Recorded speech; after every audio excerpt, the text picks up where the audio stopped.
परमात्मा को पाने तथा उसका वास्तविक लाभ प्राप्त करने के लिए पवित्र बाइबल में प्रमाण है कि प्रभु ने मनुष्य को अपना ही स्वरूप बनाया। 6 दिन में सृष्टि रचकर 7वें दिन विश्राम किया। कुरान शरीफ में प्रमाण है कि हजरत मोहम्मद को खुदा स्वयं कह रहे हैं कि मैंने तुम्हें उस परमात्मा की महिमा बताने के लिए भेजा है। वो परमात्मा कबीर है जिसने 6 दिन में सृष्टि रची तथा 7वें दिन तख्त पर जा विराजा। उसकी खबर किसी बाखबर से पूछकर तो देखो। कृपया अवश्य सुनिए जगत गुरु तत्वदर्शी संत रामपाल जी महाराज के अमृत वचन। परम पिता परमात्मा पूर्ण ब्रह्म सर्वश्रेष्ठ रचनहार कुल मालिक कबीर परमेश्वर जी की असीम रजा से पुण्यात्माओं, आप ये अमृत ज्ञान सुन रहे हो। उस परमात्मा की आपके ऊपर कलम तोड़ कृपा है कि आप यहां सत्संग सुनने के लिए उपस्थित हुए। परमात्मा स्वयं आते हैं सतलोक से चलकर इस काल के गंदे लोक में। प्रत्येक प्राणी भ्रमित किया हुआ होता है काल के दूतों द्वारा। यथार्थ ज्ञान से कोसों दूर रखा जाता है ताकि ये अपने कर्म बिगाड़ ले और मनुष्य जीवन को व्यर्थ करके ये चला जाए। फिर 84 लाख योनियों के कोलों में डाल दिया जाता है। पुण्यात्माओं, जब तक हमें ज्ञान नहीं था, हमने सत्संग सुनने को मिला नहीं था, तो हम अपने उस परंपरागत कर्म को जो हमारे दादे परदादे करते हुए आ रहे थे उसी को अंतिम मानकर समर्पित हो चुके थे। लेकिन भगवान की कसक अवश्य रह रहकर आत्मा में उठा करती थी कि भक्ति भगवान की करनी चाहिए। फिर ये लोक वेद सुनने को मिला हुआ था। तो उसी आधार से कोई कभी हनुमान जी की पूजा करते, कभी श्री कृष्ण जी के गुणगान करते, कभी विष्णु जी की महिमा सुनते, कभी रामायण महाभारत सुनकर अपनी संतुष्टि कर लिया करते थे। परमात्मा ने आकर के ये ज्ञान दिया कि मनुष्य जीवन परमात्मा प्राप्ति के लिए ही प्राप्त होता है। मनुष्य जीवन पाकर के जो भक्ति नहीं करते वो तो वैसे ही कर्म कर रहे हैं जैसे अन्य प्राणी किया करते हैं। संतानों उत्पत्ति, उन्हीं की देख रेख और सब उसके पालन पोषण में, और उन्हीं के फिर आगे संतान की कामना करते हुए हम अपना जीवन नष्ट कर जाते थे। क्योंकि मनुष्य जीवन का एक मुख्य कार्य परमात्मा की भक्ति, आत्म कल्याण ही मूल रूप से है, और इसका हमें ज्ञान नहीं था, जिस कारण से हम जो कुछ होना था हमारे भाग्य में उसी को ये सोच रहे थे कि हम कर रहे हैं। जैसे हम छोटे से थे तब ये बुजुर्ग आपस में बैठ कर बातें किया करते थे। एक कहता था कि मेरे 2 लड़के 2 लड़की हैं, और सबको ब्याह दिया, शादी कर दी, और भगवान ने दया कर दी, सबके संतान है और पुत्र पुत्रियां सबके भगवान ने दे रखी है। मेरा काम पूरा हुआ। अब बेशक भगवान उठा ले, यानी बेशक मृत्यु हो जाए, मेरा काम पूरा हो गया। अब हम उसी बात को फाइनल मान बैठे थे कि इतना ही काम होता है मनुष्य का। अब पुण्यात्माओं, परमात्मा के ज्ञान की रोशनी से पता चला कि ये काम जो मनुष्य जीवन से करना था वो तो स्टार्ट भी ना किया आपने, ये तो जीवन नष्ट कर दिया, सफल नहीं हुआ आपका।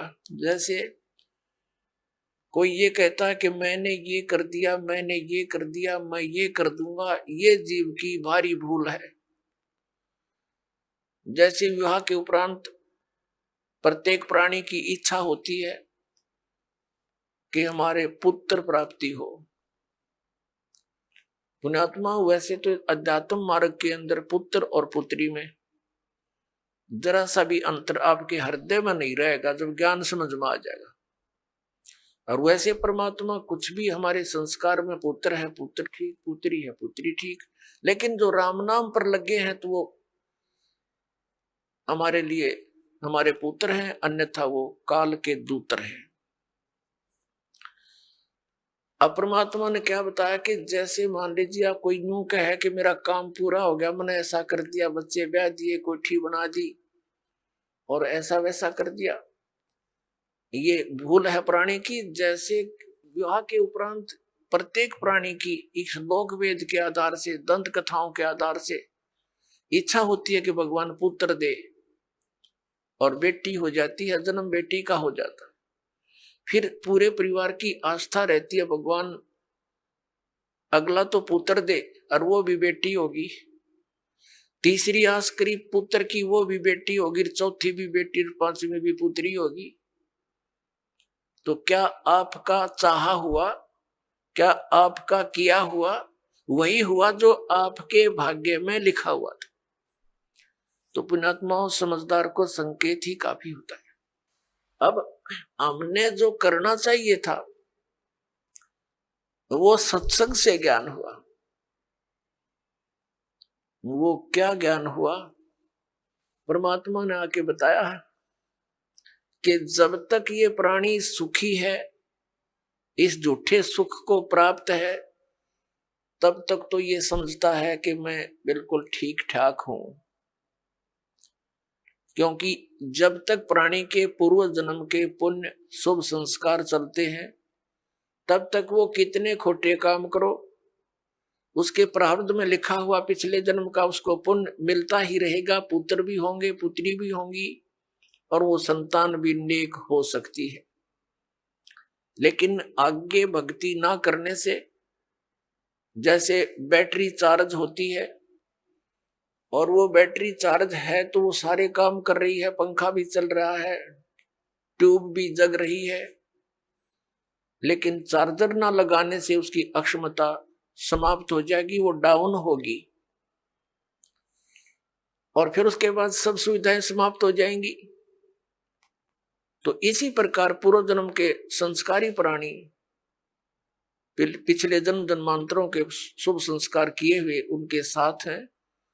वो चाहे कुछ भी भक्ति ना करो, सारा दिन गोटी लाओ, ताश खेलो, चाहे कितना सफल अपने आप को समझता है, चाहे मंत्री बना, चाहे प्रधानमंत्री बना हुआ है, वो उसके पूर्व जन्म की बैटरी चार्ज है। और जिसमें वो डाउन होएगी,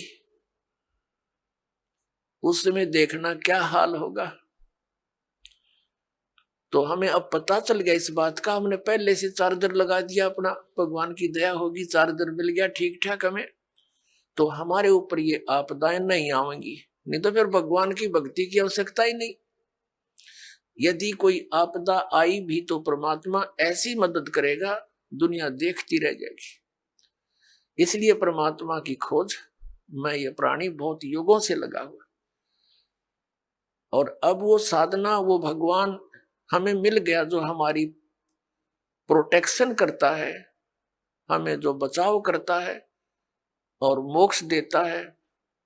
हमारे प्रारब्ध के यानी संस्कारों के, किस्मत के, पाप कर्मों के कारण होने वाले जो कष्ट हैं उनका भी वो निवारण कर देता है। पुण्यात्मा, परमात्मा ने आके हमें ज्ञान दिया। दुख में सुमरण सब करे, सुख में करे ना कोई। जय सुख में सुमरण करे, तो दुख काहे को होवे। सुख में सुमरण किया नहीं, दुख में करते याद। कह कबीरता दास की, कौन सुने फरियाद। परमात्मा ने आके बताया कि दुख में तो सब भगवान को याद करते और सुख में याद नहीं करते, सुख में सुमरण किया नहीं और फिर दुख में करते याद। कह कबीरता दास की फिर कौन सुने फरियाद। तो पुण्यात्माओं, जो व्यक्ति आज अपने आप को इस झूठे सुख में सुखी मानता है और वो इन आपदाओं के आने से पहले ही परमात्मा के चरणों में लग जाता है, भक्ति करता है, तो उसके ऊपर आने वाले कष्ट कर्म के कष्ट नहीं आएंगे। और जो इस झूठे सुख में मस्त है, पुण्यात्मा, प्रत्येक प्राणी का जो प्रारब्ध बनाया जाता है, प्रारब्ध बोलते हैं हमारे पुण्य और पाप, वह भगवान के दरबार में संचित है, डिपॉजिट है बैंक में। तो उनमें से जब हमारा मनुष्य जीवन आता है, एवरेज रेशो में पुण्यों के हिसाब से पुण्य निकाल लिए जाते हैं और पापों के हिसाब से पाप, दोनों का मिश्रण करके आपको एक मनुष्य शरीर मिलता है। जिनके पुण्य अधिक संचित हैं उनकी पुण्य की रेशो जीवन में ज्यादा होती है, लेकिन पापों का समावेश भी अवश्य होता है। तो जब तक पुण्य चलते हैं तब तक तो ये सोचता है कि मेरे ऊपर कुछ नहीं होने वाला, और जब पापों का दौर शुरू होता है फिर ये भटकता है, रोता है बुरी तरह टक्कर मार मार के, फिर परमात्मा को याद करता है। उसमें परमात्मा उस विषय में कहते हैं, अच्छे दिन पाछे गए गुरु से किया ना हेत, अब पछतावा क्या करे चिड़िया चुगेगी खेत। फिर परमात्मा दयालु है, कहते हैं पीछे गई सो जान दे, ले रहती को राख, उल्टी ला चढ़ाइयो करो अपूठी चाक। अब दयालु क्या बताते हैं कि अच्छे दिन पीछे गए, सतगुरु की तलाश की नहीं, और अब क्या पछतावा करे, समय रहते अपने खेत की रखवाल करी नहीं, खेत को चिड़ियों ने खा लिया। फिर परमात्मा कहते हैं कि चेत सके तो चेत ले, आधा आधा पदा उभार, कि जो थोड़ा बहुत बचा है तेरा अब इसको संभाल ले, इसको उभार ले, अब भी बात बन जाएगी। अब क्या बताते हैं परमात्मा, जैसे कुछ बुजुर्ग लोग हैं, वृद्ध हो गए बेचारे, ये तत्व ज्ञान ना मिलने से, अध्यात्म ज्ञान ना मिलने से अपने को जो ट्रेनिंग मिलती है परिवार से, रिश्तेदारी से, कुटुंब कबीले तक, समाज से, वो केवल यही मिलती है भाई अपना करके खा ले और लेकर दे दे। ये तो एक नेक आदमी पुरुष का कर्तव्य बनता है, ये तो फर्ज होना ही चाहिए। लेकिन इसके साथ साथ अपने भविष्य का जो करना था, वो परमात्मा की साधना, धर्म, पुण्य करने थे, वो ज्ञान के बिना वंचित रह गए। और वो ज्ञान मिले सतगुरु और संत से, तो परमात्मा कहते हैं आखिर तुझको कौन कहेगा गुरु बिन आत्म ज्ञान। ठीक है, समाज संसार में रहने की विधि तो आपको समाज के लोग बता ही रहे, लेकिन आत्म कल्याण का जो मार्ग है वो संत ही बताया करते हैं, और संतों तक आप पहुंच नहीं पाते क्योंकि आप उसी ऐसे समाज में ग्रप हो गए और उन्हीं विचारों से आप संतुष्ट हो गए कि इतना ही काम है। जब सत्संग में आवांगे पता चलेगा कि मनुष्य का और भी एक आवश्यक काम है जो हमने प्रारंभ नहीं किया। दास पहले गांव गांव में जाते थे, सत्संग करता था, एक गांव में दो भाई थे, एक ने उपदेश ले लिया था, एक उनके पिताजी थे, बहुत नेक आत्मा थे, लेकिन इस ज्ञान के अभाव से वो इन सत्संग आदि के नाम से बहुत खिंचते थे। हम वहां 3 दिन का पाठ करते थे जैसे यहाँ चलता है, और 3 दिन तक 2-3 बार टाइम में सत्संग करते थे। गांव घर वालों को समझाते थे, क्योंकि नया भगवान नया ही ज्ञान कई दिन तक लगातार समझाने से कुछ बुद्धि में आता है ये। तो हम सत्संग कर रहे थे, उन घर वालों ने अपने सभी भाईचारे को कह दिया था कि हमारे घर में 3 दिन कोई भी हुक्का बीड़ी तम्बाकू का प्रयोग करने नहीं आवे, या घर में बीड़ी तम्बाकू लेकर भी नहीं आवे। तो क्या हुआ कि उनका बुढ़ा ऊपर चौबारे में आंगन में, गर्मियों के दिन थे, ऊपर हुक्का भर कर बैठ गया दूसरे भाई अपने पुत्र के घर पे। हम सत्संग करते रहे। तो जब सत्संग समाप्त होने को हुआ, रात पहले दिन सत्संग सुना दिन में, फिर रात ने सुना, तो अगले दिन वो रात्रि के समय सत्संग समापन हुआ, बूढ़ा नीचे आ गया।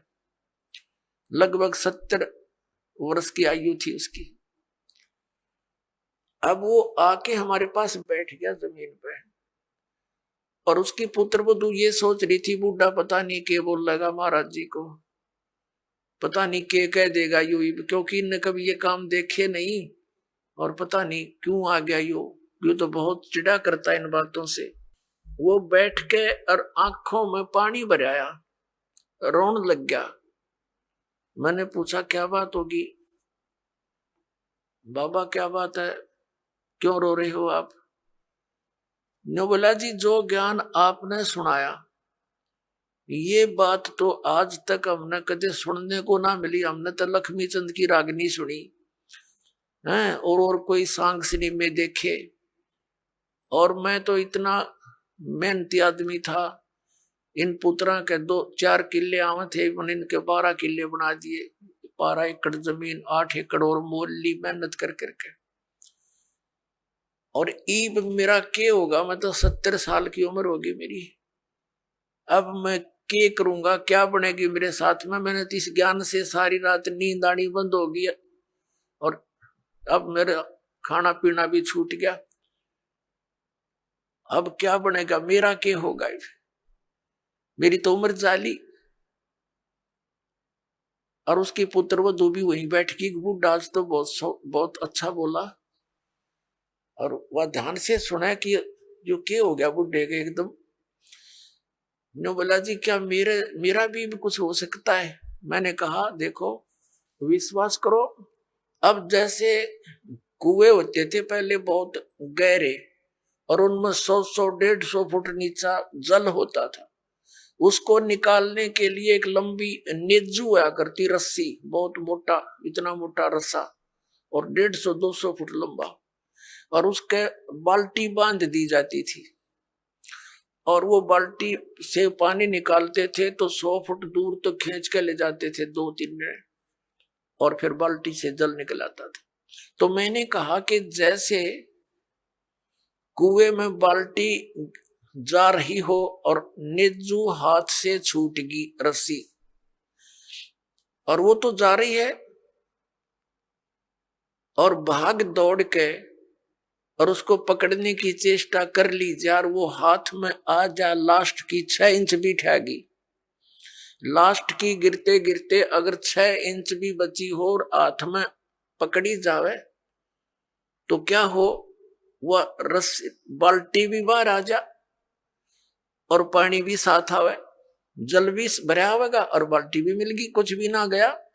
अरनू का जान देव तो जाए ली, तो वो तो जा ही रही है, फिर तो पड़ गए कुएं में, हाथ से छूट गया मनुष्य जीवन। मनुष्य जीवन के अंतिम सांस में भी ये सत भक्ति आपको मिलेगी, आपको मनुष्य जीवन मिलेगा, ये गारंटीड बात है।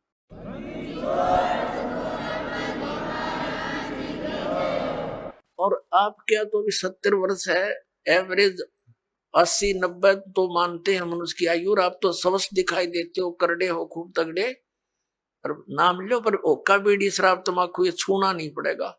और आन उपासना कुछ नहीं करोगे। ये बाबे गांव गुम में जितने डेरे डेरे बन रहे हैं, या अन्य जो समाध पूजा तीर्थ व्रत, ये नहीं करने होंगे। ने बोला जी मैं तो कुछ नहीं करूं, मेरा पीछा छूटे क्यों करे। और कर करा लिया हमने, सारियों में डले डोलिए, मुझे दीक्षा दे दो। उसकी पुत्र वधू कहने लगी दादा ओके बहुत पीवा है तू, नाम लेकर हुक्का नहीं पीना। ने बोला तो देखिए तक में, मन तो पता ही ना था इस बात का, आग लग गई सोके गए। फूकना मैंने, मेरा गधा बनूंगा, कुत्ता बनू, बिरान मट्टी होगी। और संता के वचन है, ये झूठे नहीं हुआ करते बेटी। तो पुण्यात्मा देखड़े भाग जाएंगे बुढ़ापे में। नाम ले लिया उस भक्त ने, और 10-15 वर्ष जिया, आराम से अपना मृत्यु को प्राप्त हुआ और मोक्ष हो गया। कहते हैं जीना तो थोड़ा ही भला, 10 सत सुमरण हो और लाख वर्ष का जीवना लेखा धरे नहीं कोई। अपने आत्मा जैसे बालक भक्ति पर लगता है, बहुत अच्छी बात है, लेकिन इस ज्ञान से परिचित बूढ़ा तो सिर धड़कीबाजी ला देगा। न पता है उसने तो रोज पता है ना, मेरा कल टिकट कट जाए तो स्लोप में लिया जीवन, कति नो ढलान में है। लास्ट दिन के रहे जा 60 साल पाछे तो उल्टी गिनती शुरू हो जाए, ध्यान रखनी चाहिए बुढ़ा ने। और डट के करे भक्ति, अपना पीछा छुटवावे। और ईबत ही न्यू बड़े रहे। जैसे एक कवि का एक शब्द है, बिना ज्ञान के ऐसे दुखी होते हैं। एर नर धोखे धोखे लुट गया आगी अंत घड़ी रे, आगी अंत घड़ी। एर नर धोखे धोखे लुट गया आगी अंत घड़ी रे, आगी अंत घड़ी। तो फिर क्या कहता है, पोता ब्यालो या मन में रही और एली करवा जो खड़ी। टिकट कटन हो रही है, और ये आस्था लाए बैठा है कि भगवान एक पोता और ब्याह जा, फिर बेशक मर जाऊं। और फिर नो कहे एक छोरे किया, एक और मकान बन जा, बस फिर क्या करने, बेशक मर जाऊं। बता, इस प्रकार की आस्थाएं अज्ञानता से वृद्धावस्था में ये ज्यादा बढ़ जाती है। और जब ज्ञान हो जाएगा तब अपना माला लेके और बैठ जा कुण में, ना ताश खेले, ना होके पाड़े, ना गप्पे मारे, दिन रात एक करके अपना भक्ति करा के पीछा छुड़वा। तो इस प्रकार पुण्यात्मा परमात्मा कहते हैं, पाछे गई सो जान दे और ले रहे तीन राख, उल्टी ला चढ़ाइयो करो अपुटी चाक। अगम निगम को खोज ले बुद्धि विवेक विचार, उदय अस्त का राज मिले तो बिन नाम बेगार। अब क्या कहते हैं परमात्मा, क्या कहते हैं परमात्मा के याद दिलाना चाहते हैं कि जरा सा कुछ विवेक से काम ले ए प्राणी। अगम निगम को खोज ले और बुद्धि विवेक विचार, उदय अस्त का राज मिले तो बिन नाम बेगार। बेगार क्या होती थी, हम छोटे थे उस समय ये 3 व्हीलर चले थे पेट्रोल के, जिसने ये गणेश बोले हैं। और हमारे गांव से लखन माजरा तक एक गणेश चलते थे, 2 टेम्पू थे वो। उनमें से एक दिन नहीं आया, तो अगले दिन उससे पूछा उसके साथी ने कि कल कहाँ चला गया था। उसने बताया मैं कल बेगार में फंस गया था। बेगार क्या होती थी, पहले इन पुलिस वालों के पास गाड़ी गुड़ी तो होती नहीं थी, और किसी को पकड़ लेते थे, ऐसे को भाड़ा करने वाले को कहीं रेड लगानी होती, कोई चोर उचक्का पकड़ना होता तो उसने पकड़ ले जाते, सारा दिन उसकी रेल बनाए रखते। वो तेल भी अपने दोहरे डालता और सारा दिन इधर चल उधर चल, सुबह पकड़ लेते, रात के 12 बजे छोड़ते, 1 मिनट का चैन नहीं, और खर्चा करते हैं। तो वो बता रहा था कि कल बेगार में फंस गया, 200 रुपये का खर्चा हो गया। उसमें तेल बहुत सस्ता था, पेट्रोल भी 1-1.5 ₹1.25 लीटर था। और उस दिन की दिहाड़ी की 200 रुपये का खर्च तेल पानी में लग गया। सारा दिन धक्के खाता इंडिया ने बोला 1 बजे छोड़ा, सुबह ले गए थे पकड़ के रात के 1 बजे। तो वो बेकार होती है। सारा दिन तो पूरा उसको 1 मिनट की पल नहीं, पल का भी चैन नहीं, कहीं रुकावट नहीं, सारा दिन वो ऐसा स्पीड खींचे दिखे और घरते खर्चा करके दिहाड़ी भी लुटवा के और रात न पड़ा आके। तो अपने तो पल्ले तो खर्चा करया और 1 मिनट की चैन नहीं, सारा दिन पहिया चला। वह बेकार कहलाती थी कि अपने चलता दिखे जैसे बहुत स्पीड तक को घनी सवारी करके आता होगा यो, हर फंस रहा था बेगार के। तो परमात्मा याद दिलाते हैं कि जो परमात्मा की भक्ति नहीं करते वो चाहे पूरी पृथ्वी का राजा है, आपने न्यू दिखा है कि तो बड़े आगे पाछे इसका सलूट मारनी है और बड़ी जय जयकार हो रही है। परमात्मा कहते ये तो 3 व्हीलर वाला है, अपने पल्ले तो पैसे खर्च कर रहा है और खूब चहल पहल दिखाई देती है, अंत में इसकी वाह बिरन माटी होगी, याद रखेगा। अगम निगम को खोज ले बुद्धि विवेक विचार, उदय अस्त का राज मिले तो बिन नाम बेगारे। या भक्ति नहीं है तो यो राजा पूर्व जन्म की कमाई को बर्बाद कर रहा है और आगे की दाढ़ी बनती नहीं क्योंकि यो नाम जाप ठीक नहीं कर रहा है। तो इसलिए परमात्मा कहते हैं बिन उपदेश अचंभ है, ये क्यों जीवत है प्राण, भक्ति बिना का ठोर है, ये नर नाही पाषाण। परमात्मा कबीर परमेश्वर जी कहते हैं कि बिना उपदेश लिए बगैर गुरु धारण किए ये मनुष्य, ये जीव किसको आधार मान के जी रहा है। मुझे इस चीज का आश्चर्य हो रहा है। और भक्ति बिना का ठोर है, ये नर नाही पाषाण। ये तो पत्थर है जब इस मनुष्य जीवन को बर्बाद कर रहे हैं, ना कोई आधार। यदि हम बच्चों को आधार मानते हैं तो हमारी ये मृत्यु हो जाती है, तो बच्चे हमारे कहां से हुए। हमारे सामने बच्चों की मृत्यु हो जाती है तो ये आधार निराधार था, हमारा भूल थी हमारी कि हम इसीलिए जी रहे थे। हमारा आधार होना चाहिए मोक्ष, और मोक्ष के लिए पूर्ण संत की आवश्यकता होती है, सत भक्ति की आवश्यकता होती है। तो वो सभी समय संयोग इस कलयुग में आके इकट्ठे होते हैं जो अब आपके लिए रजा कर रखी भगवान। संत पूरा हो, पूर्ण परमात्मा की भक्ति हो, शास्त्र अनुकूल हो, अधिकारी हो नाम देने का, तो ऐसे संयोग ऐसे नंबर कदे कदे जुड़ा करे जो आज सारे नंबर मिल गए। और अब केवल नाम लेना है, बुराइयों से बचना है, मोक्ष हो जाएगा। परमात्मा क्या कहा करते हैं, यो सौदा फिर नाही संतो, यो सौदा फिर नाही, यो सौदा फिर नाही रे संतो, ये सौदा फिर नाही। लोहे जैसा ताव जात है, लोहे जैसा ताव जात है, ये काया दे सराही रे संतो, यो सौदा फिर नाही। ये सौदा फिर नाही संतो, यो सौदा फिर नाही। ये मनुष्य जीवन का मिलना बार बार नहीं होता। किसी सदग्रंथ को उठाकर देख लो, किसी महापुरुष के विचार देख लो कि मानुष जीवन दुर्लभ है, ये मिले न बारंबार, और जैसे तरवर से पत्ता टूट जाए वो फिर नहीं लगता डार। परमात्मा कहते हैं कबीर साहब जी के इड़की दे दे रोएगी सुरता जो तू चलेगी अकेली।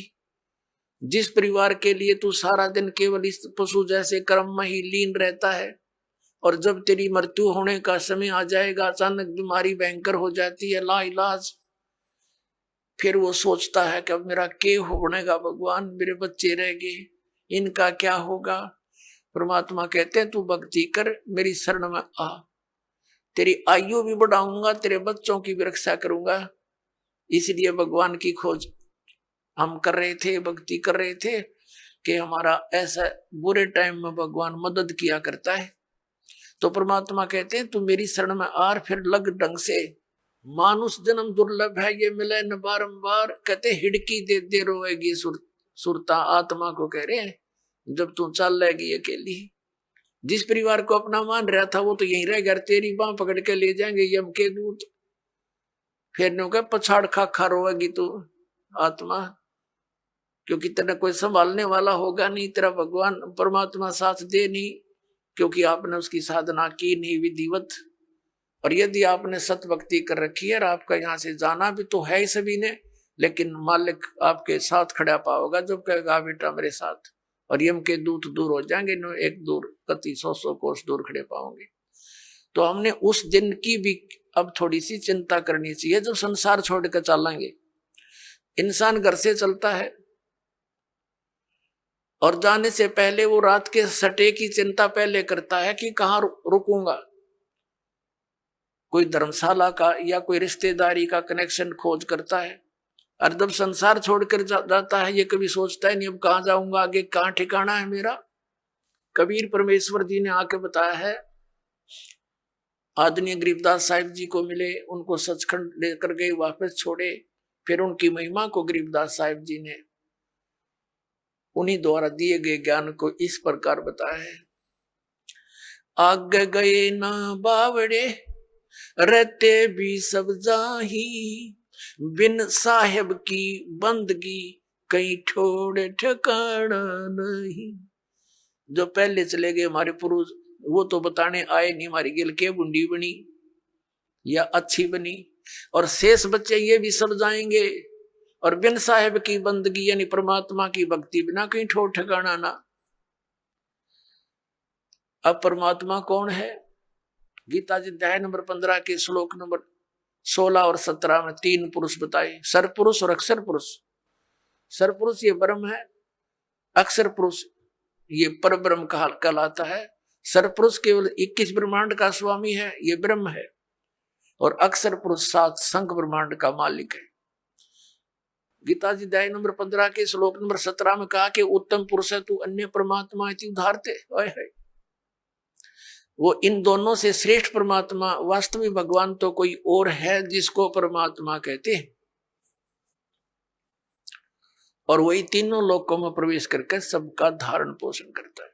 अब परमात्मा की भक्ति बिना, अब हमारा परमात्मा हमारा साहिब कौन है? कबीर साहिब है, वो परम अक्षर ब्रह्म है, उसका कभी विनाश नहीं होता। उसकी साधना करने वाले प्राणी फिर लौटकर कभी संसार में जन्म मृत्यु में नहीं आते। गीता जी अध्याय नंबर 18 के श्लोक नंबर 62 और गीता जी अध्याय नंबर 15 के श्लोक नंबर 4 में यह कंसेप्ट क्लियर है। गीता ज्ञानदाता कहता है कि उस परमेश्वर की शरण में जाओ, उसकी कृपा से तो परम शांति को, सनातन परम धाम को प्राप्त होगा। और जहां जाने के बाद साधक फिर कभी लौटकर वापस संसार में नहीं आते। उस परमात्मा की भक्ति करो, वो गीता ज्ञानदाता से दूसरा है, अन्य है। अब क्या बताते हैं कि बिन साहेब की बंदगी कहीं ठोर ठिकाना ना। यदि हम ब्रह्मा विष्णु महेश या ब्रह्म या परब्रह्म यानी अक्षर पुरुष की भक्ति करते हैं तो जन्म मृत्यु सदा बनी रहेगी। इनकी भी जन्म मृत्यु है, और इनके अंतर्गत जितने प्राणी हैं उनकी भी, इनके साधकों की भी जन्म मृत्यु सदा बनी रहेगी। अब जैसे आप जी यहाँ खूब आराम से रह रहे हो, बच्चे हैं, पोते हैं, पोतियां हैं, या वैसे अभी बच्चे छोटे हैं, पढ़ रहे हैं, माता पिता है, या विवाह हुआ है तो आशाएं हैं संतान हो उसकी, उनके ऐसे परवरिश करूंगा। तो यहां से तो एक दिन चलो चलो होगी, कभी भी हो सकती है वो चलो। अब यहां से मृत्यु हुई, पुण्य पाप के आधार से, पुण्य के आधार से स्वर्ग गए। स्वर्ग का भी सीमित समय है, जैसे यहाँ का समय है। वो समय पूरा होते ही वहां से कहेगा चलो बाई फोर्स। जैसे यहाँ से जबरदस्ती मृत्यु होती, वहां भी जबरदस्ती बलात्कार होगा आपके साथ, जबरदस्ती बाई फोर्स। फिर नरक में ठोक दिए जाएंगे पाप कर्मों के आधार से। जब पाप कर्म पूरे होते वहां से चलो नरक से गधा बनो, गधे की योनि पूरा होते ही समय फिर कुत्ता बनो चलो, और कुत्ता की समय पूरा होगा फिर चलो सूअर बनो, और फिर चलो मनुष्य बनो, और फिर चलो स्वर्ग में, फिर चलो नरक में। तो यहाँ परमात्मा कहते हैं आगे गई ना बावड़े और रहते भी सब जा, और बिन साहिब की बंदगी की तो ठोर ठिकाना ना, सब चलो चलो हो रही है। तो उस चलो चलो का नाश अब होगा, इस ज्ञान से होगा, कबीर भगवान से होगा, और इस सच्चे नाम से होगा जो दास के पास उपलब्ध है।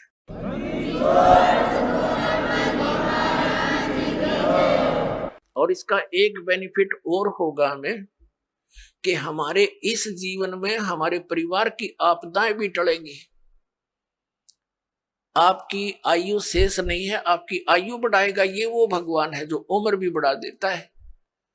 आपके बच्चों की, आपके परिवार की रक्षा करेगा, आपके रिश्तेदारी तक भी परमात्मा आपको दुखी ना होने के कारण वो वहां तक भी आपके रक्षा करेगा कि मेरी आत्मा को चोट ना पहुंचे, वहां तक सुख देने की चेष्टा करेगा। ये ऐसा परम पिता है, ये कबीर भगवान है। अब प्रसंग चल रहा है, ये सौदा फिर ना ही संतो यू सौदा फिर ना ही, लोहे जैसा ताव जात है काया देश राही। तीन लोक और भवन चतुर्दश सब जग सौदे आही, और दुगने तिगने किए चौगने किन्हु मूल गवाही। ओए होए, ये मनुष्य शरीर ऐसा जानो जैसे कारीगर होते हैं। जैसे हम किसान परिवार में जन्म था दास का, घर वाले कह देते थे कि जाओ ये हल की जो फाली है इसको नुकीली बनवा के लानी है, लोहार के ले जा। लोहार के ले जाते थे, वो भट्ठी में दे देता था उसको और एरण को घुमाता था। जब वो बिल्कुल लाल हो जाती थी फाड़ी, कुछ जो हल में लोहे की है डंडा सा इतना लंबा, और वो जब कति गर्म हो जाती थी तब तुरंत निकाल कर और एरण पे धर देता था और कहता था गण लगाओ, जोर जोर से मारो ना ठंडी हो जाएगी, फिर कोई फायदा नहीं। तो तुरंत यानी गर्म लोहे पर तुरंत चोट मार के उसको बिल्कुल नुकीली बनाकर और दे देता था। ऐसे ही गर्म लोहे पर चोट लगाकर ये लोहार लोग, कारीगर, जैसे ये पेचकस वगैरह वो जो भी पलटा चम्मच ये बनाते थे।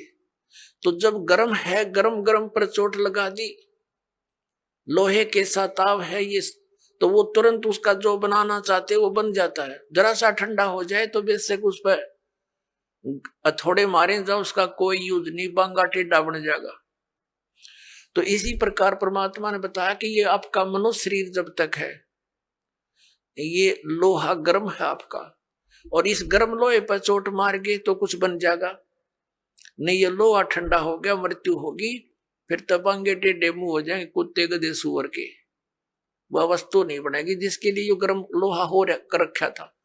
तो ये जब तक ये लोहे जैसा ताव जात है और काया देश राही, ये मनुष्य जीवन आपका बर्बाद हो रहा है, इसको संभाल ले। फिर क्या बताया है कि तीन लोक और भवन चतुर्दश ये सब जग सौदे आही, और दुगने तिगने किए चौगने किन्हु मूल गवाही। पुण्यात्माओं, जैसे कोई बिजनेसमैन 10-5 लाख रुपए लेकर के दूसरे शहर में जाता है, वो उस मूल धन है उसका वो 5 लाख रुपए, वहां जाकर किसी धर्मशाला में या होटल में कोई कमरा किराए पर लेता है। उसने वहां जाकर के उस मूल धन को दुगना तिगना चौगुना बनाने के लिए बिजनेस करना चाहिए, जो उद्देश्य लेकर वो गया है। तो जो उससे वो लाभ उठाता है, सौदा करता है, बेचता है, करता है, तो दुगने तिगने बना रहा है। और यदि कोई उस मूल धन से ही गुटी लगा रहा, शराब पीता है, किराए होटल का किराया भी दे रहा है, गुटी लावर खावे, अच्छा मालस हो जावे, तो वो अपने मूल का नाश कर रहा है, मूल धन को बर्बाद कर रहा है। जो उद्देश्य लेकर गया था 5 लाख रुपए के, उसने 15 लाख बना लिए, तो वो हो गया सफल। और जिसने मूल धन का भी नाश कर दिया वो हो गया असफल, और वो बन गया कर्जवान और मजदूर। जैसे किसी से कर्ज लेकर जाते थे पहले पुराने समय में, वो क्या करते थे, कोई गरीब व्यक्ति उसका कर्ज वापस नहीं दे सकता था ऋण, तो उसको मजदूर लगा लिया करते थे कि मेरी मजदूरी कर, पूरे कर। तो परमात्मा कहते हैं ये मनुष्य जीवन आपको श्वास की पूंजी मूल धन मिला हुआ है, इस मूल धन से आपने दोगुने तिगुने चौगुने करने चाहिए थे। और जिसको सत्संग सुनने को नहीं मिला उन्होंने अपने मूल का नाश कर दिया। परमात्मा कहते हैं कि दुगने तिगने किए चौगने किन्हों मूल गवाही, यो सौदा फिर नाही संतो, यो सौदा फिर नाही। अब दुगने तिगने कौन कर रहा है और मूल धन का नाश कौन कर रहा है? दुगने तिगने वो कर रहे हैं प्राणी जो सत्संग को समझकर परमात्मा का उपदेश ले लेते हैं, भक्ति करते हैं, दान करते हैं, सेवा करते हैं, परमात्मा की भक्ति करते हैं।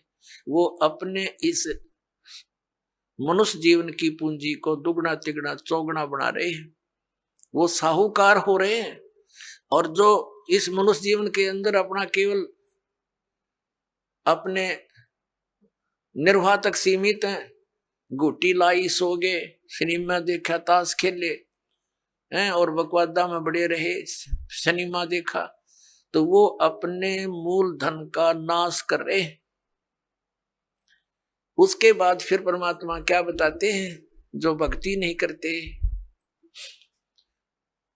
क्या बताते हैं कि ये दम टूटे पिंडा फूटे, हो लेखा दरगाह माही, और उस दरगाह में मार पड़ेगी, तेरे यम पकड़ेंगे बाही, यम के दूत तेरी बाजू पकड़ के ले जाएंगे यहां से।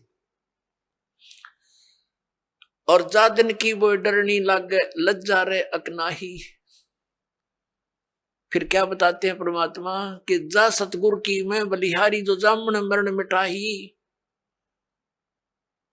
अब गरीबदास साहिब जी कहते हैं कि उस सतगुरु के ऊपर मैं बलिहारी जाऊं जो जन्म और मरण के इस महान कष्ट से छुटकारा दिलवा दे।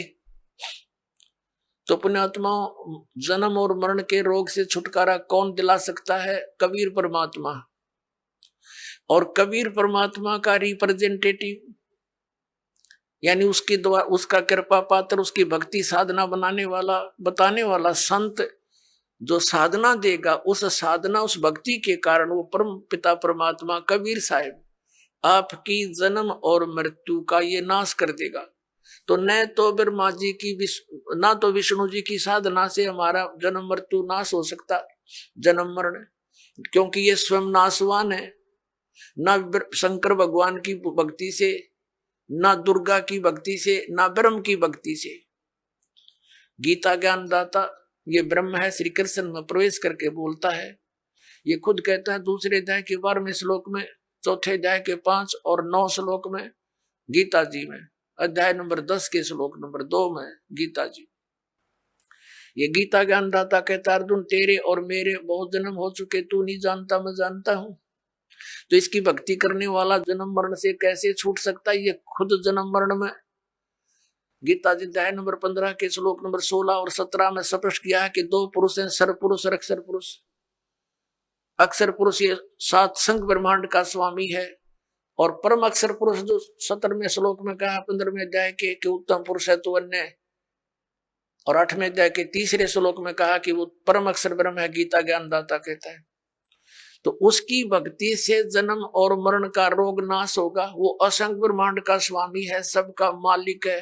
वो सरपुरुष पर भी प्रभु है और अक्षर पुरुष पर भी वही मालिक है, और अनंत उसके अतिरिक्त जितने भी ब्रह्मांड हैं सबका वो ओवरऑल कंट्रोलर है। तो वो अविनाशी है। तो अविनाशी की भक्ति करने से ये अविनाशी हो सकते हैं, क्योंकि उसके लोक में जाएंगे जहां जिसकी भक्ति करेंगे उसी को प्राप्त होंगे। तो वहां जाकर के जन्म मरण मिटेगा। जन्म मरण किससे मिटेगा? उस परमात्मा कबीर साहब का रिप्रेजेंटेटिव होगा, उसका संत होगा, उसके द्वारा भेजा हुआ। जैसे विष्णु जी के कोई उपासक संत से भक्ति लेता है गुरु से, तो वो तो वहीं की टिकट बना होगा विष्णु के लोकताएं की। और जो ब्रह्म की साधना करने वाला कोई गुरु है ब्रह्म, तो वो उससे कोई नाम लेगा तो ब्रह्म तक की ही टिकट बना होगा वो। अरियुदास बना होगा सतलोक की सिद्धि, बेड़ा पार हो जाएगा।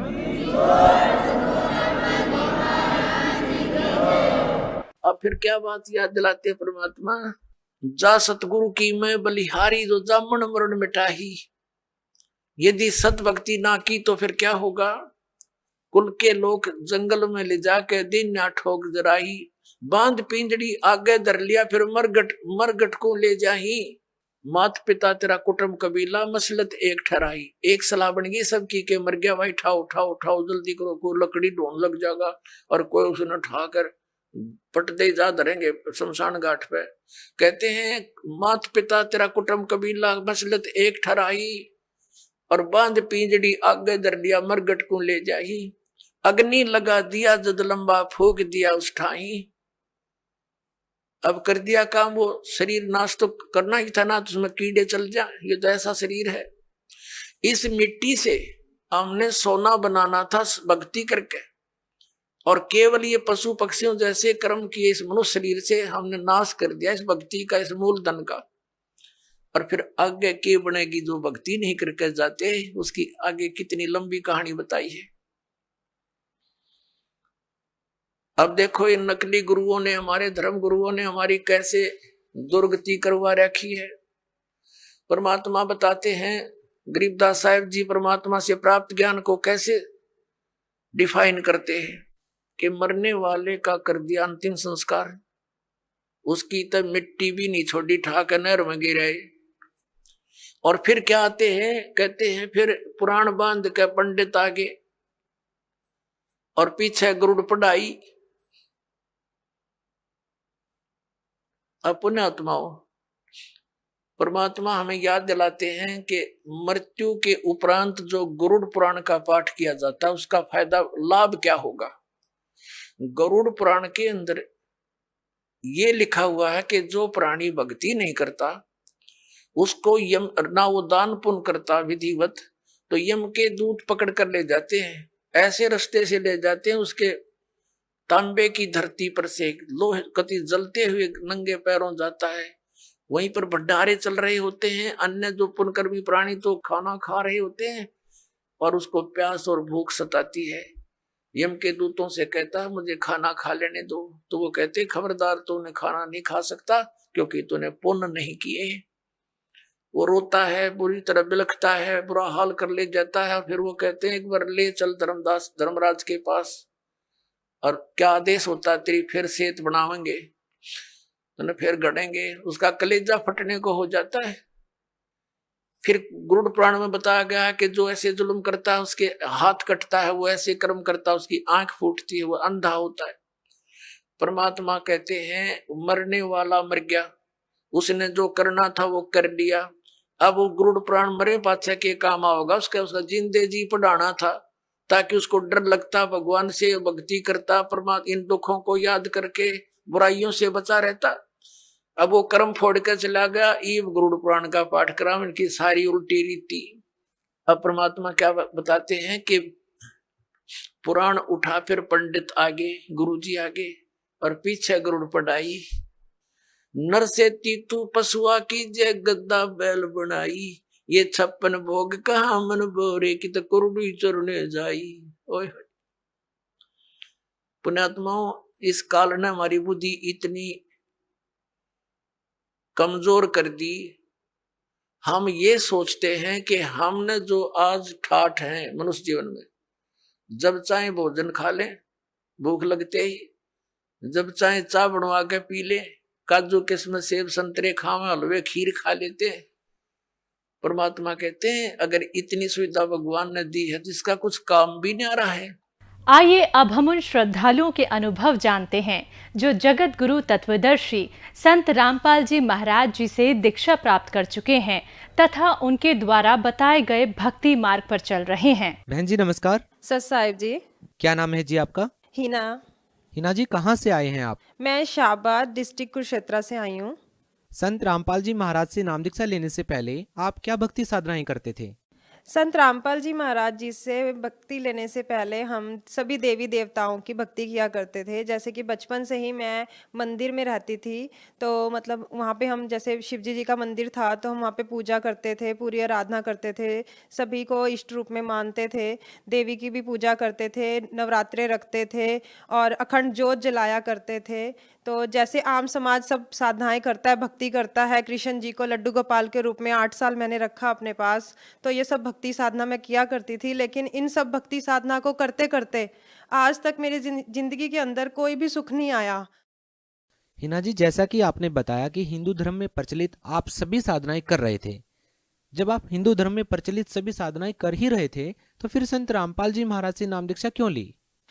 सर, मैं भक्ति साधना करती तो थी, देवी देवताओं की करती थी, दुर्गा को पूजती थी, कृष्ण जी को लड्डू गोपाल के रूप में 8 साल तक मैंने रखा, तो पर उनसे मुझे कभी भी लाभ नहीं मिला। मेरी ज़िंदगी में मतलब बहुत ज़्यादा उतार चढ़ाव आए। हमारे घर में जैसे मेरी नानी जी थे, वो इतने साल से मैं उनको छोटी सी बचपन से ही देखती आई थी कि मेरी नानी जी जो थे वो शंकर जी की सवेरे 3 बजे 4 बजे उठ के मंदिर की पूरी सफाई करनी उन्होंने, सारा मतलब मंदिर पूरा धोना उन्होंने, अच्छे से पूजा करनी उनकी। लेकिन फिर भी उनके साथ क्या हुआ कि वो 14 साल उनको पैरालाइज हो गया और वो 14 साल बेड पे पड़ी रहीं। और हम लोगों ने फिर उनका मतलब किया ये सारा कुछ, जो बेड पे वो पड़ी हुई थी, वो अपने आप लैट्रिन बाथरूम नहीं जा सकती थी। मतलब इस साधना को करके हमें बहुत ज़्यादा परेशानियों का सामना करना पड़ा। लेकिन जब से मैं संत रामपाल जी की इस भक्ति में मार्ग में जुड़ी हूँ तो मुझे सुख ही सुख मिले हैं मालिक की दया से, क्योंकि सच्चा रास्ता पता चला है कि सद्भक्ति क्या है, सच्ची भक्ति क्या है। संत रामपाल जी महाराज से नाम दीक्षा लेने के बाद आपको क्या लाभ मिले? सर, छोटे मोटे लाभ तो बहुत ज़्यादा हैं, रोज ही कोई ना कोई लाभ मिलता रहता है परमात्मा की दया से, सदगुरु रामपाल जी महाराज जी की दया से, बताई उनकी भक्ति के अनुसार। तो लेकिन मोटे मोटे लाभ मैं आपको बता दूं कि मैं 3 साल हो गए थे मेरी शादी को, पर मुझे बेबी ही नहीं था। तो मैंने जैसे ही 15 फरवरी 2020 को संत रामपाल जी महाराज जी से नाम दीक्षा ली, उसके 1 महीने बाद ही मैं दंडवतम कर रही थी, तो मैं परमात्मा मुझे दिखे, संत रामपाल जी महाराज, बंदी छोड़ सदगुरु रामपाल जी महाराज, वो मुझे दिखे और वाइट कुर्ते पजामे में थे और उन्होंने मुझे आशीर्वाद दिया और मुझे आभास कराया कि मतलब मेरे जो गर्भ में मेरे को परमात्मा ने बच्चे का सुख दिया है। तो मैं 15-20 दिन बाद ही जब मैंने अपने मतलब भगत जी से, अपने पति से बात करी, चर्चा करी इस बारे में, तो उन्होंने कहा कोई बात नहीं, देखेंगे। तो फिर जब मतलब उन्होंने फिर मेरे मतलब चेकअप वगैरह हुआ जैसे कि मेरा, तो मेरी रिपोर्ट पॉजिटिव आई और मुझे परमात्मा ने बच्चे की दया करी और आज मेरे पास 2.5 साल का बच्चा है, वो बेटा है मेरे पास आज। तो परमात्मा ने, संत रामपाल जी महाराज जी ने मुझे बच्चे की दया करी। और तो और भगत जी मतलब रोज ना रोज कोई ना कोई लाभ तो होते रहते हैं और हमारे ऊपर बहुत ज़्यादा कर्जा था, तो मतलब मेरे जो पति हैं उनके ऊपर बहुत ज़्यादा कर्जा था, तो उन्होंने अपना बिजनेस खड़ा किया था, तो नाम लेने से पहले की बात है, तो उनको काफ़ी ज़्यादा लॉस हुआ उसके अंदर, तो उनके ऊपर बहुत ज़्यादा कर्जा हो गया। तो बैंक से भी उन्होंने लोन वगैरह लिए हुए थे। तो मतलब सदगुरु रामपाल जी महाराज जी के द्वारा जो बताई गई भक्ति है, इसको करा मैंने। फिर उन्होंने भी 1 साल बाद नाम दीक्षा ले ली, तो उनका मतलब धीरे धीरे कर्जा उनका ख़त्म होता चला गया और जो बैंक का जो कर्जा था, जो स्टैंडिंग था, तो वो सदगुरु रामपाल जी महाराज जी की दया से बिल्कुल नील हो गया। जब हमें पता चला, यहाँ तक कि उन्होंने, हमारे को बैंक वालों ने फ़ोन किया और कहा कि हम आपके घर आ रहे हैं और आपको मतलब हम आपके घर से सारा सामान उठा के ले जाएंगे। तो मतलब मैं और मेरे पति दोनों, मैं तो परेशान नहीं हुई क्योंकि मुझे पूरा विश्वास था और मेरे भगत जी को बस, मेरे पति को बस कुछ ही समय हुआ था संत रामपाल जी महाराज की शरण में आए हुए, तो उनका विश्वास अभी थोड़ा डगमगा रहा था कि मतलब ऐसा कैसे हो सकता है कि हाँ भी ये मतलब सब कुछ सही हो जाएगा। और मैं उनको कह भी रही थी कि ऐसा कुछ भी नहीं होगा, आप परेशान ना हो, हमारे साथ संत रामपाल जी महाराज की बताई गई सच्ची साधना है, भक्ति है जो हम करते हैं और परमात्मा का साथ है, कबीर परमात्मा का साथ है हमारे साथ, तो हमारे साथ ऐसा नहीं हो सकता। लेकिन फिर भी वो परेशान हो गए और उन्होंने मेरे को कहा कि तू कहीं चली जा, अगर कोई यहाँ पे कोई आएगा तो यहाँ पे कोई नहीं मिलेगा, उनको हमारा कोई सामान नहीं लेके जा पाएगा। तो मतलब बल्कि मेरे जेठ वगैरह से भी उन्होंने बातचीत करी, नीचे ही रहते हैं हमारे पोर्शन में, तो उनसे भी बातचीत करी। वो कह रहे कोई बात नहीं, तुम लोग घर से चले जाओ और हम यहाँ पे संभाल लेंगे पीछे से अगर कोई आया तो। लेकिन सदगुरु रामपाल जी महाराज जी की दया से हमारे घर पे कोई नहीं आया, और मैं रोती हुई घर से आई थी कि परमात्मा मैं आपके यहाँ शरण में आ रही हूँ और मेरे ऊपर ऐसा कष्ट आया, परमात्मा इस परेशानी को दूर करना। और मालिक ने इतनी रजा करी कि वो हमारा बिल्कुल ही नील कर दिया, और हमारे पास बिल्कुल नील की रिपोर्ट आई। हमारे उसके अंदर कोई कागज नहीं मिले, कुछ नहीं मिला उनको। और आज की उस दिन की तारीख है और आज की तारीख है कि हमारे पर जो कष्टी आई थी ना, परमात्मा ने ऐसे दूर कर दी कि जैसे पता नहीं, परमात्मा बस वही जानते हैं। तो और भी बहुत लाभ हुए हैं। तो मतलब हमारे को कर्जे से मुक्ति मिली, और हमारे घर में जो क्लेश हुआ करते थे, परेशानियां इतनी थी, मेरे हस्बैंड की और मेरी आए दिन लड़ाई झगड़ा हुआ रहता था।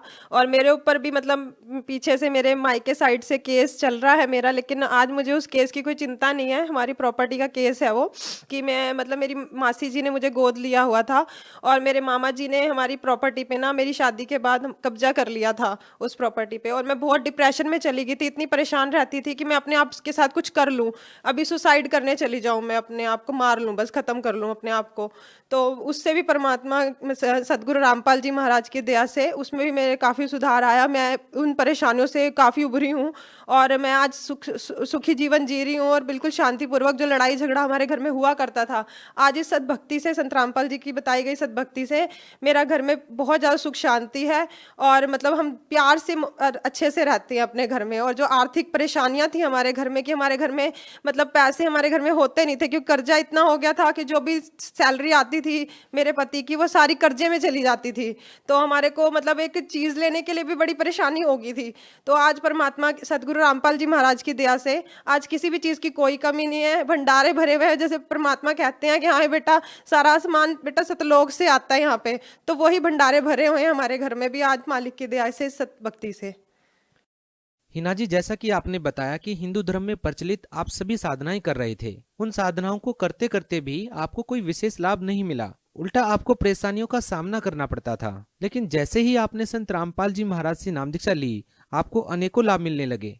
तो आप क्या कारण मानते हैं कि पहले जो आप साधनाएं कर रहे थे, उन साधनाओं के करने से आपको कोई लाभ नहीं मिला, और संत रामपाल जी महाराज से नाम दीक्षा लेने के बाद आपको अनेकों लाभ मिल रहे हैं? क्या कारण मानते हैं?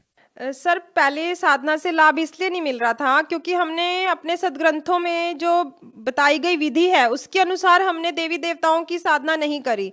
गीता जी हमारी क्या कह रही है, वेद क्या कह रहे हैं, उसमें क्या लिखा है, हमने कभी इस चीज की तरफ देखा नहीं। आज संत रामपाल जी महाराज जी ने सारे सदग्रंथों को खोल खोल के दिखा दिया कि देखो यहाँ पे ये लिखा है, यहाँ पे ये लिखा है, परमात्मा की भक्ति ऐसे करनी है, साधना ऐसे करनी है। तो आज तभी हमें जब सत साधना मिली है तो इससे हमें लाभ मिल रहा है, और पहले हम बिल्कुल भी सदग्रंथों के अनुसार भक्ति नहीं कर रहे थे, इसलिए हमें लाभ नहीं मिल पा रहे थे।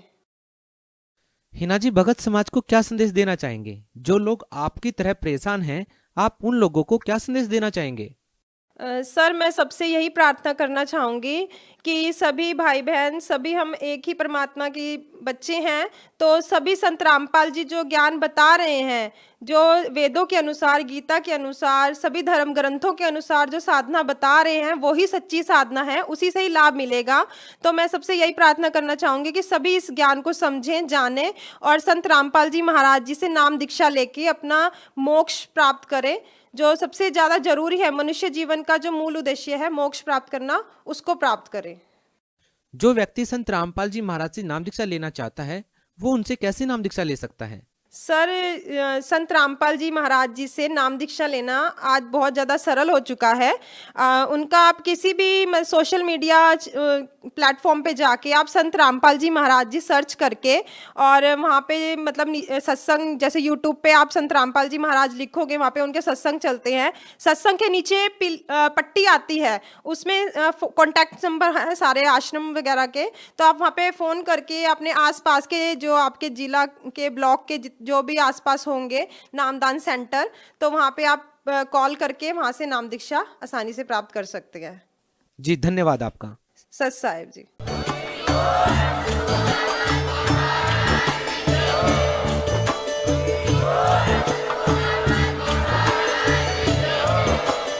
आप सुन सुन रहे थे जगत गुरु तत्वदर्शी संत रामपाल जी महाराज जी के मंगल प्रवचन। अधिक जानकारी के लिए विजिट कीजिए हमारी वेबसाइट www.jagatgururampalji.org। संत रामपाल जी महाराज जी के शुभ आशीर्वाद से पूरे विश्व भर में 500 से भी ज्यादा नाम दीक्षा केंद्र हैं, जिन पर संत रामपाल जी महाराज जी द्वारा ऑनलाइन निःशुल्क